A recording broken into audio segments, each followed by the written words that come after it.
you're fat, you like, lose some weight, and you go home and you look at yourself in the mirror and go, I'm fat, right? And so many people tease each other. Oh, you're too short, you're too tall, you look whatever. Different hair and all that. It doesn't matter. See, the thing is, when you're in school, when you're growing up in life, it actually sort of matters to people how you look. And then it matters to you because it matters to others. Why?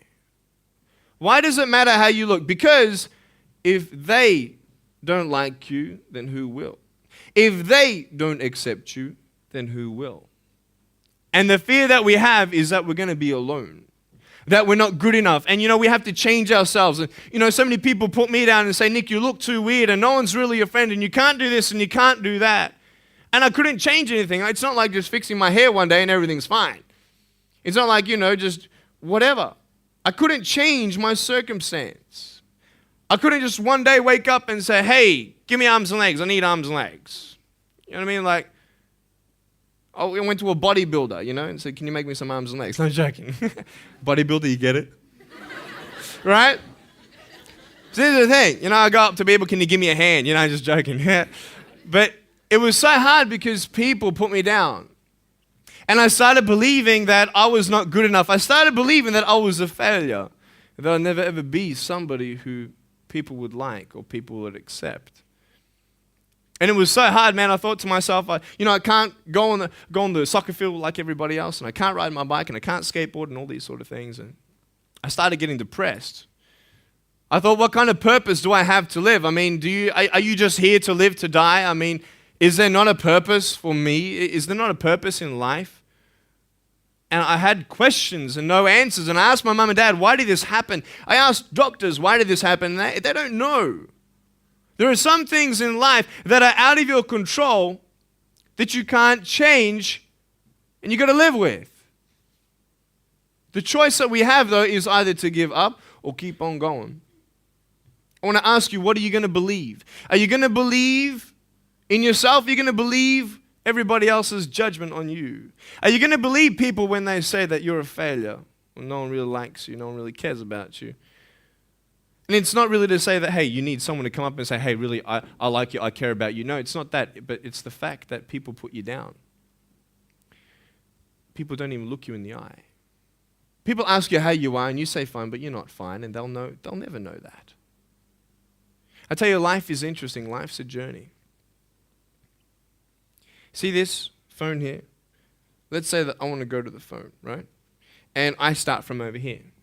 Now, to get to the phone, it's not like I'm going to start meditating and going hum, right? And float across the air, right? It's not going to work. It's not like I'm going to go hum and woo, it's not going to work. So I have to take one step at a time, one step at a time, one step at a time. You can only take one step at a time. I don't care how big your step is, it's only one step at a time. You can't do 2 steps in one. You understand? So it's like one step at a time. And you take steps in this direction, you take steps in that direction. You sort of get lost along the way, and sometimes you fall down. Now, to illustrate my point, I'm going to jump off the table, do a back twist, and land on the floor. Okay? Is that cool? Are you ready? Oh, there's a clock there? Okay, can you move the clock for a second, please? Beautiful, beautiful. All right. You ready? So, are you guys ready? Just let me know when you're ready. Are you ready? Okay, ready? 1, 2. I'm joking, man. Are you serious? Just put the clock back there. If I did that, I'll break my arm or something. You know what I mean? But honestly, along the way, you might fall down like this. Ready? Right? Hello! Right. So what do you do when you fall down? Get back up. Everybody knows to get back up, because if I start walking, I'm not going to get anywhere. But I tell you, there are some times in life where you fall down and you feel like you don't have the strength to get back up. You sort of put a mask on your face when you come to school and pretend that everything's okay when it's not, and you go home and lay in your bed when no one's looking at you, when you don't have to impress anybody, and you're yourself. And fear comes in, You know the fear that you have as soon as you walk into the doors of your house. Maybe there's a broken home. Maybe you have doubt in your life. Maybe you don't know for sure what's going to be happening in the future and it scares you. Maybe you're worried about what people think of you, what people say about you. Just that fear paralyzes you. And I just want to ask you today, do you think you have hope? Because I tell you, I'm down here, face down, and I have no arms, no legs. It should be impossible for me to get back up. I mean, you go home and tie the legs and arms of your brothers and sisters and like push them down and see how long it's going to take them to get back up. You know what I mean? You know, you can tell them that you'll see them tomorrow. You know what I mean? But this is the thing. It should be impossible for me to get back up, but it's not. You see, I will try 100 times to get up, and if I fail 100 times, if I fail and I give up, do you think that I'm ever going to get up? No. But if I fail, I try again and again and again. For as long as I try, there's always that chance of getting up. Does that make sense? And it's not the end until you've given up. And just the fact that you're here should persuade you that you have another chance to get back up. There's still hope. I'm not here today to tell you that I understand your pain. I don't know how it feels to be abused. I don't know how it feels to feel, quote, fat and you've got an eating disorder. I don't know how it feels to have a broken home. I don't know how it feels. But I know how it feels to have a broken heart. And I know how it feels to be alone.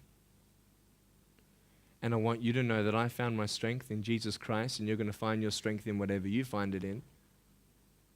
But I just want you to know that it's not the end. It matters how you're going to finish. Are you going to finish strong? And you will find that strength to get back up like this.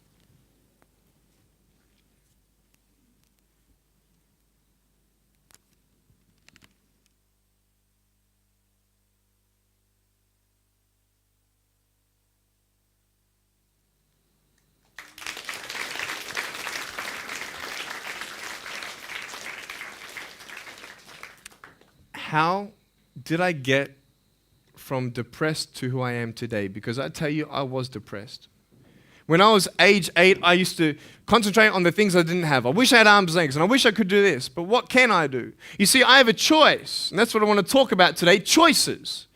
I can either be angry for not having arms and legs or be thankful for my chicken drumstick. And you see, I can still do a lot of things. At home, I can brush my teeth, comb my hair, get myself ready in the morning.